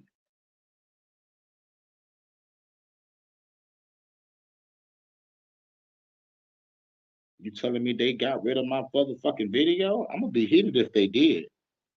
Here you go. It's called Yep, it's on my Matrix versus Reality playlist. It's called Truth in Plain Sight Part 2. And I got a clip from a movie named My Dinner with Andre. Now, this is a dialogue heavy movie, but this is the best part of the movie.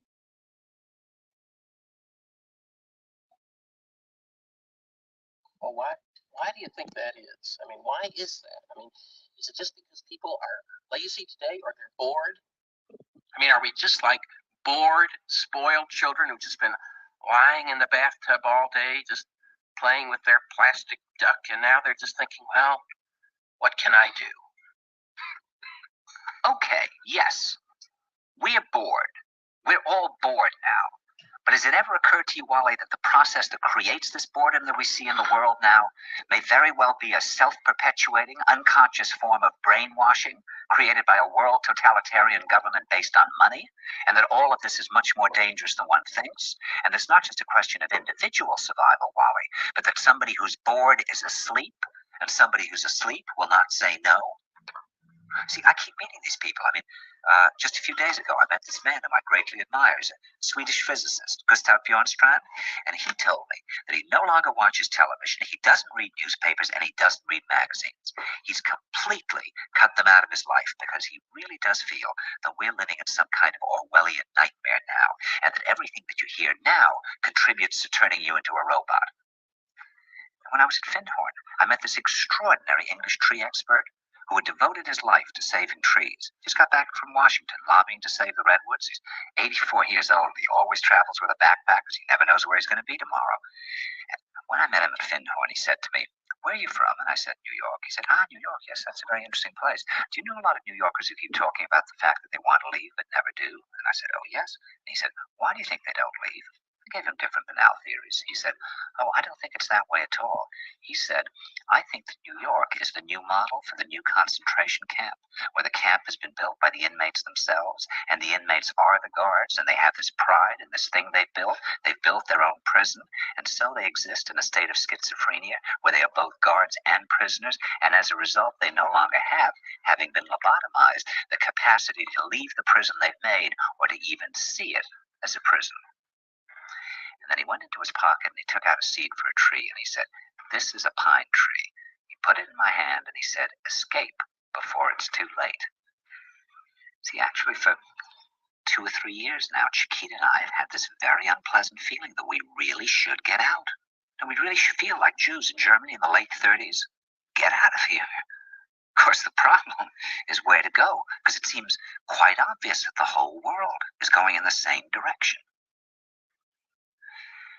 See, I think it's quite possible that the 1960s represented the last burst of the human being before he was extinguished, and that this is the beginning of the rest of the future now, that from now on there'll simply be all these robots walking around, feeling nothing, thinking nothing, and there'll be nobody left almost to remind them that there once was a species called a human being, with feelings and thoughts, and that history and memory are right now being erased, and soon nobody will really remember that life existed on the planet. Woo! Tell me that wasn't deep. That was My Dinner with Andre, 1981. Man. Let's hear that one more time and break it down. Well, why do you think that is? I mean, why is that? I mean, is it just because people are lazy today, or they're bored?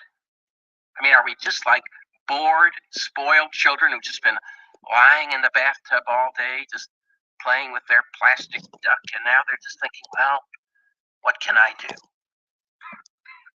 Okay, yes, we are bored. We're all bored now. But has it ever occurred to you, Wally, that the process that creates this boredom that we see in the world now may very well be a self-perpetuating, unconscious form of brainwashing created by a world totalitarian government?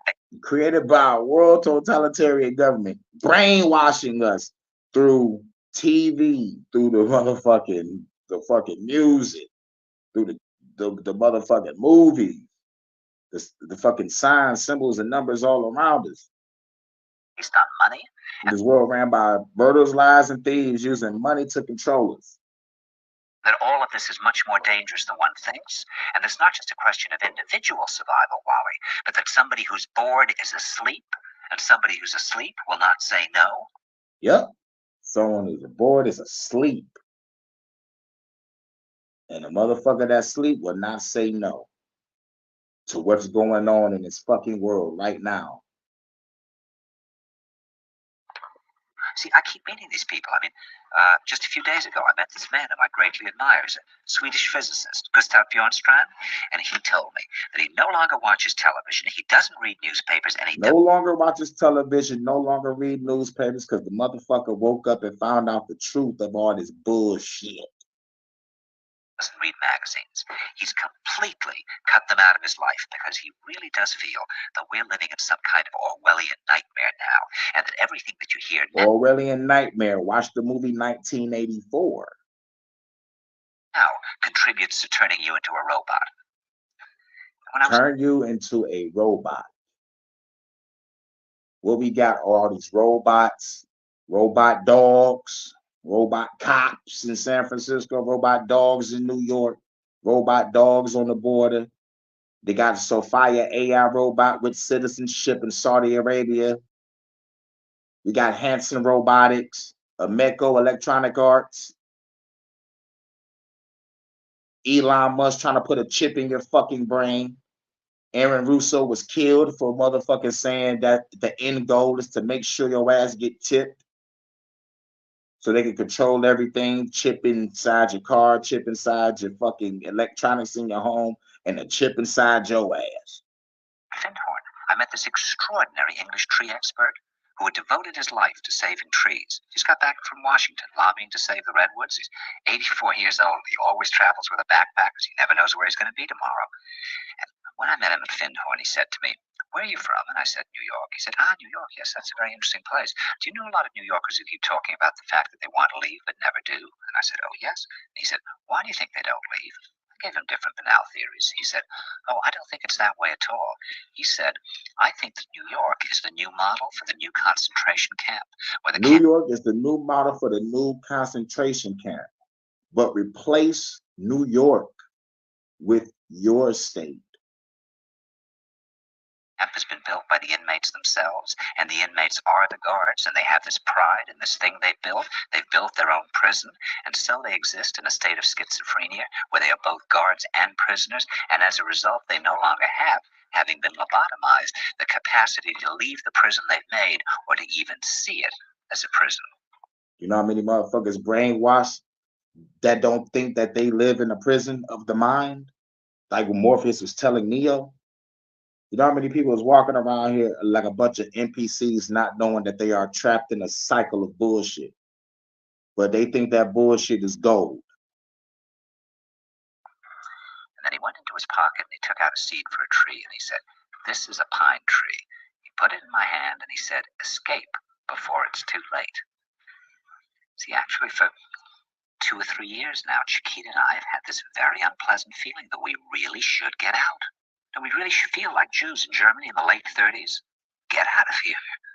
Of course, the problem is where to go, because it seems quite obvious that the whole world is going in the same direction. The whole world is going in the same fucking direction right now. It's called New World Order for a reason.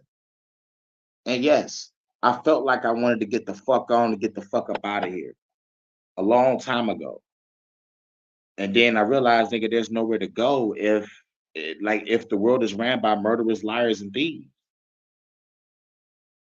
So, and then I thought about, yep, we can't get over that goddamn ice wall. So my only solution was revolution. Eradicate the evil motherfuckers that's on this planet so we can be able to breathe clean air, no chemtrails, drink clean water with no fluoride, eat real organic food with no GMOs, blow up every CDC and bioorganic lab in the fucking world so we have no diseases. The only solution is revolution. If this is a prison planet, then it's hashtag prison break. We need to break the fuck about this bitch.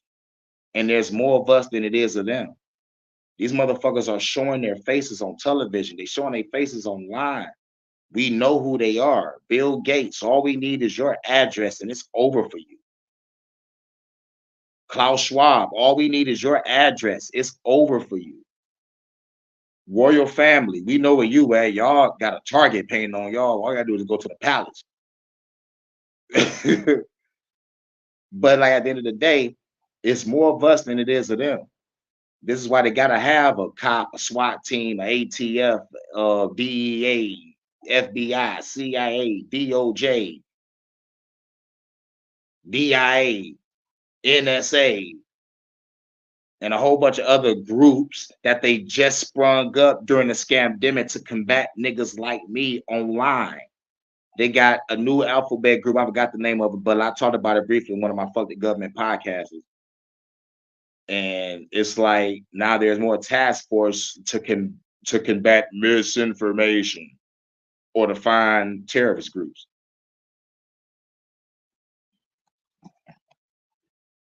And the Club of Zion. Oh shit.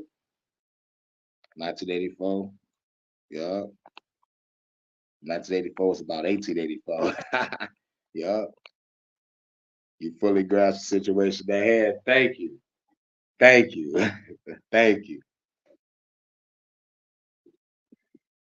And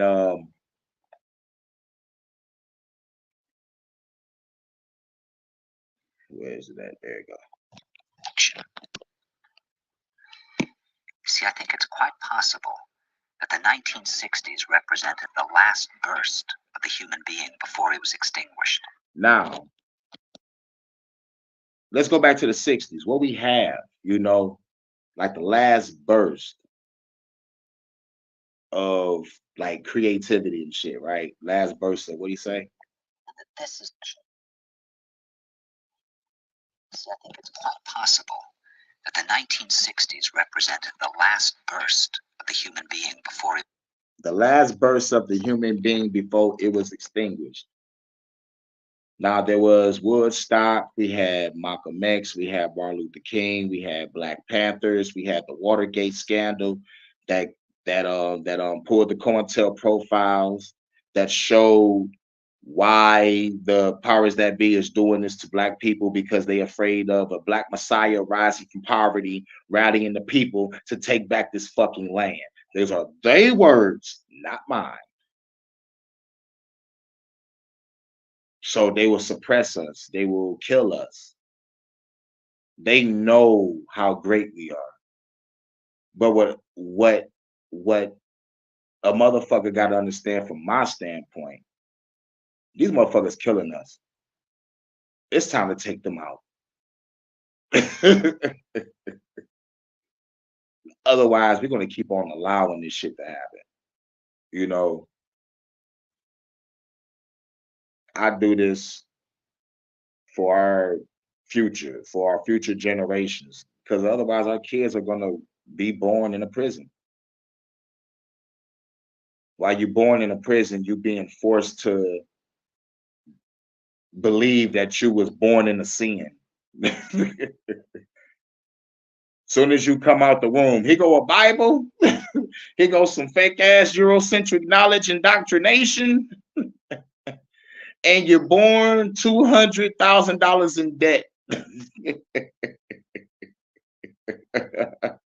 1960s represented the last burst of the human being before he was extinguished. And that this is the beginning of the rest of the future now, that from now on there'll simply be all these robots walking around, feeling nothing, thinking nothing. And there'll be nobody left almost to remind them that there once was a species called a human being, with feelings and thoughts, and that history and memory are right now being erased, and soon nobody will really remember that life existed on the planet. Yep. That's what we're leading to. That is what we're leading to. Like real shit. That part right there is a motherfucker. Men want to be women. Women want to be men. Niggas is robots everywhere. AI talk. Niggas putting chips in people's brains. Eventually, there is going to be no human race. And when you go back to the movie The Matrix, the first Matrix, the pilot that was flying a ship, when he was proud to be a human, he was like 100% pure human, baby, born here in Zion. You know what I'm saying? It was like, like he was proud to not be part machine.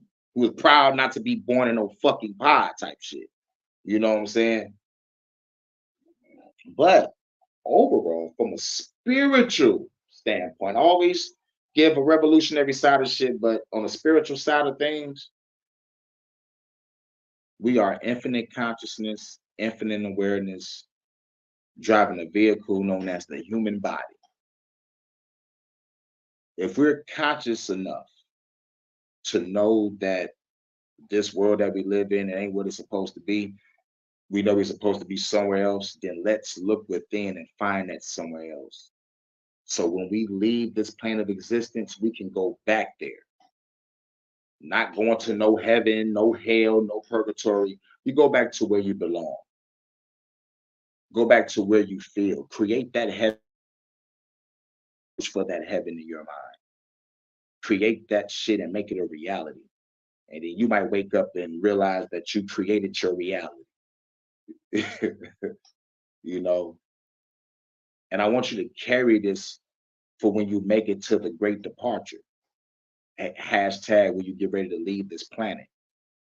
Not none of that on your deathbed. Oh my God, I have regrets. No, nigga, go to your great crossing with pride, knowing that you was a good person, that you was a righteous person, you overcame your obstacles, and you about to go to the place where you belong with no fear, chill amongst the gods and the goddesses, not go to a place where you a fucking slave to a person's will, or going to a place where you gotta worship 24 hours. I read about heaven. I already know what it is.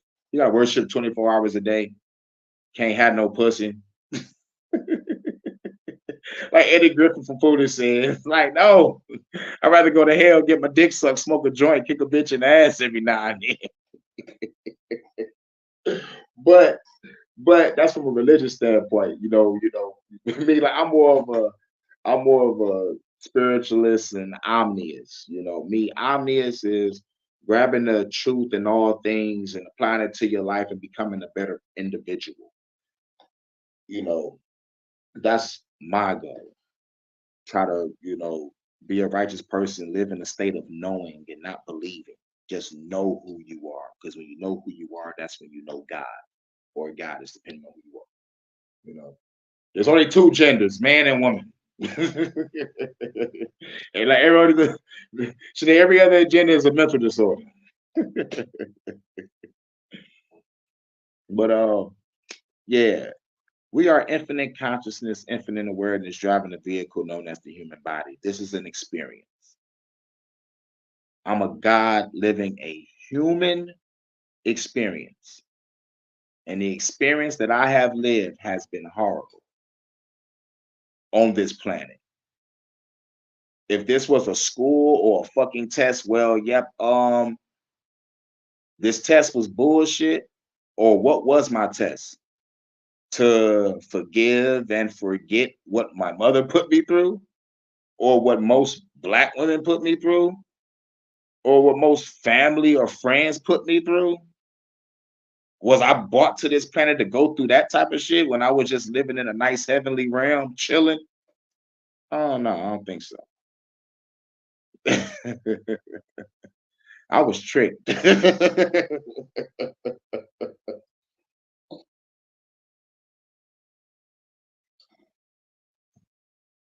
But everybody has their own theories on what is when it comes to being here on this planet. And everybody theory and philosophy, I respect it and I understand where they're coming from their perspective. You know, like about, did I choose to come here? Or if there is some type of heavenly source, or did I get dropped off by a stork?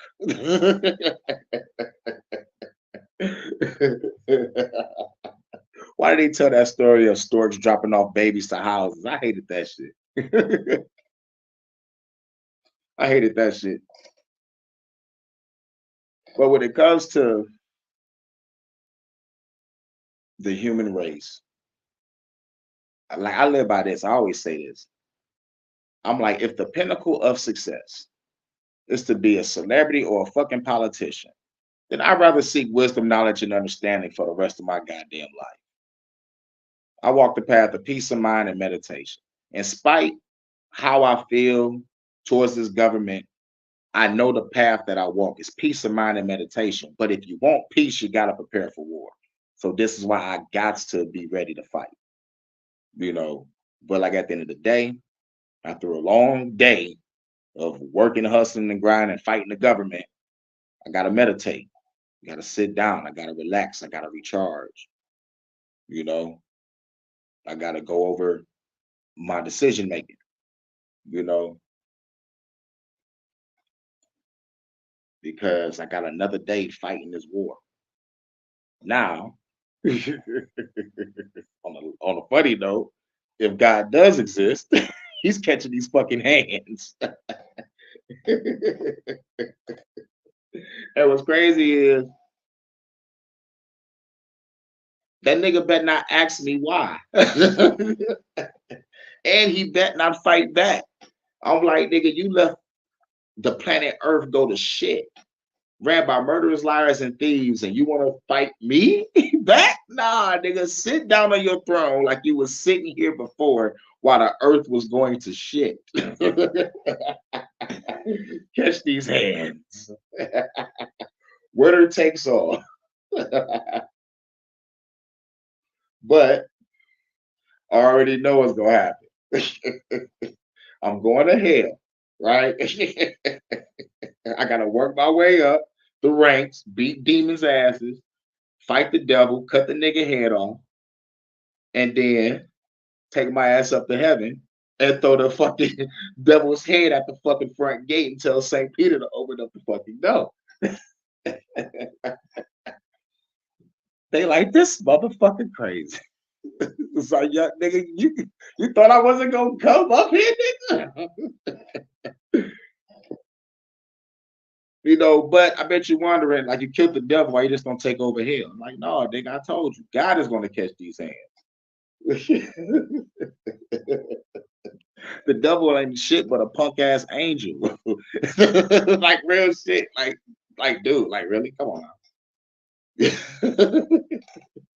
There's humans that do the most sickest shit that'll make the devil be like, yo, nigga, I ain't tell that nigga to do that shit.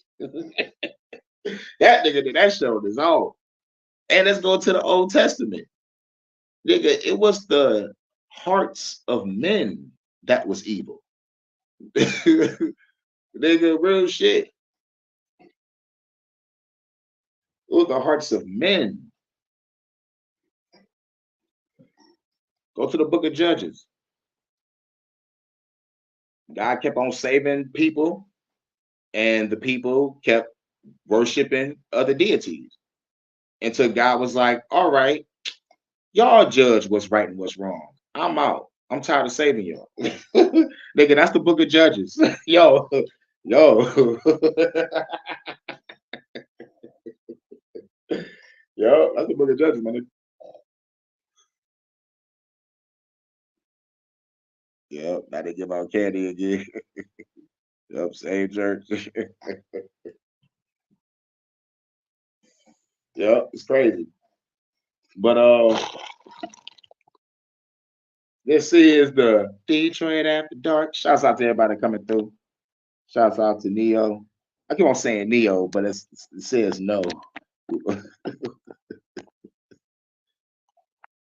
I don't know why. It looked like I see Neo from a distance. My eyes is crazy. Shouts out to Don. All right. I guess I'm gonna check out your video and like watch it after this.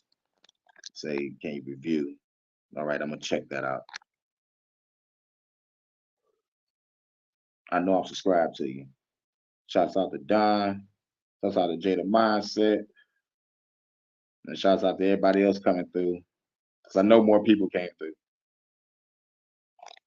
Most churches is headed to the same hell. They condemn the Satanists too. They don't realize it's all the same church. Exactly. Exactly. And what they also don't realize that they created the concept of hell to make money. They created the concept of hell to motherfucking also put fear in people. Or read about Dante Alighieri. This nigga made I don't know if that's his name. I know his first name Dante. Is it Dante Alighieri? I'm not sure. But like the book is Dante's Inferno. The video is on this channel.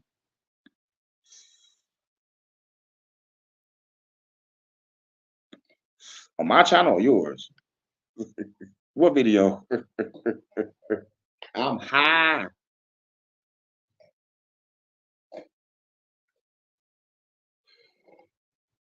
Just the last blunt of the night. I would go out there to grab me some more blunts, but it's raining. And it's 4 in the morning. I'm over here in the hood. I'm done.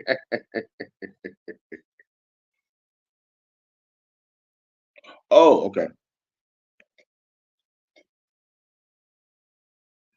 Gotcha. All right. Detroit after. Detroit after dark. Oh yeah, it's after dark. Going on 4 o'clock in the morning. Where you gonna be? Outside on the corner. You better get yourself together. 5 o'clock in the morning. Where you gonna be? Outside on the corner. Oh my god, y'all remember that shit back in the day? I don't know why I thought of that shit. But shouts out to everybody coming through. This is Detroit After Dark. You know, talked about some shit that goes on after dark. And I ended it with talking about the whole full plan of depopulation. We got to work together, put our mind, money, and resources together, get us some land, and get ready for war to take back this whole land from the evil, murderers, lies, and thieves that run this motherfucking planet. I don't give a fuck if they humans or alien, reptilian, shape-shifting bastards. We're gonna get the evil off this planet, or die trying, or die trying. Like I said, like if I gotta be alone with the all black, trench coat, RPG on the top of a building blowing up, everything. Pause a little bit. And then, like if I'm old and they do the cybernetic enhancements in the future and I get old and my joints go out, I'm gonna have to get the cybernetic enhancements, but I'm gonna use it to take down the enemy. And plus I'm gonna get like a hacker on I'm gonna get a hacker to put it in because I don't want the government to do it. I ain't gonna cut my shit off. Y'all ain't cutting my shit off, nigga. I'm getting a hacker to put in my cybernetic enhancements. Nigga, it's gonna be like Deus Ex, nigga. That game was the shit. Deus Ex, Blade Runner, being this bitch clouding. I could run faster and jump higher now, nigga. Yeah, nigga, I fell down the stairs years ago and I fucked up my ankle. So I know eventually, like if I get old, I might have to have some new feet. Might have to have some new feet. I mean, like a new ankle. I mean, like a new ankle, probably. And I don't play video games too much, so I don't got to worry about arthritis. So I'm good. Take extra virgin apricot kernel oil, and your joints won't get old. Bet it up. That's what's up. See, learn something every day. So, nigga, I could be 60 years old still doing the Bruce Lee kick. Nigga, give a nigga a dragon straight kick real quick. Won't get no cancer either. Bet it up. Bet it up. Virgin apricot kernel oil. Let me write that down. Got him. I'm about to grab that. About to see if I can find that. I can probably find that bitch at a Whole Foods. If not, I gotta go to a health food store. I used to have a health food store in my hood, but that bitch closed when the recession happened. So now we don't got no health food stores, but we got Whole Foods around. I'm gonna check it out. And then I'm gonna look it up online and see, like, did Bill Gates buy it? Because that nigga Bill Gates bought apple cider vinegar. I'm like, damn. That was our last bit of healthy shit. This nigga bought the Apple Cider Vinegar Corporation. This son of a bitch. Fuck Bill Gates. Try online or you won't get. All right. Bet. Cool. I'm going to check it out. Good looking out. Well, shouts out to everybody coming through this Detroit After Dark. We hit the 2-hour mark. I wasn't supposed to be on this shit this long, Paul. No diddy. But fuck it. I had to talk about it. But anyway, shouts out to everybody coming through. This shit, man. Hurricane. Detroit After Dark. Oh, yeah. I'll make my own vinegar. Fuck Bill Gates. I feel you, nigga. Hashtag fuck Bill Gates.